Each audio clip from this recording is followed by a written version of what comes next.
റസൂലുള്ളാഹി സ്വല്ലല്ലാഹു അലൈഹി വസല്ലം ഓർമ്മപ്പെടുത്തുകയാണ്, ആരൊരുവൻ സ്വന്തം വീട്ടിൽ നിന്ന് വുളൂ ചെയ്യുന്നു, ثم خرج إلى المصلى, പിന്നെ നിസ്കരിക്കാൻ പള്ളിയിലേക്ക് പോകുകയാണ്. പള്ളിയിലേക്ക് പോകുന്നതിന് നീ എടുത്തു വെക്കുന്ന ആദ്യത്തെ ചുവടോടുകൂടി അല്ലാഹു നിന്റെ പാപം പൊറുക്കുമേ എന്ന് നബിയുനാ റസൂലുള്ളാഹി.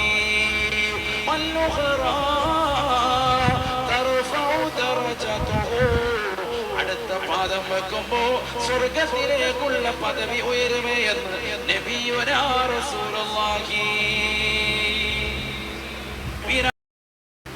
രണ്ടു മക്കളാകുമ്പോഴേക്ക് സ്വന്തം ഭാര്യയുടെ ശരീരം, അതിൻ്റെ ആകൃതിയും ഭംഗിയും ഷെയ്പ്പുമൊക്കെ നഷ്ടപ്പെട്ടു എന്ന് പറഞ്ഞ് മറ്റു പെണ്ണുങ്ങളുടെ പിന്നാലെ ഓടുന്നവരോട്, നിന്റെ ഭാര്യയുടെ ശരീരവും ഭംഗിയുള്ളതായിരുന്നു, നിനക്ക് വേണ്ടി രണ്ട് മക്കളെ ഗർഭം ചുമക്കുന്നതിൻ്റെ മുമ്പ് നിന്റെ കൂടി സ്വപ്നമായ നിന്റെ രണ്ട് മക്കളെ പ്രസവിച്ചിട്ടതിൻ്റെ ശേഷമാണ് അവളുടെ ശരീരത്തിന് ചേഞ്ച് വന്നത്. അവളുടെ ഭംഗി പറഞ്ഞ് ഇൻസൾട്ട് ചെയ്യുന്ന ഒരു വാക്ക് പോലും പറഞ്ഞേക്കരുത്.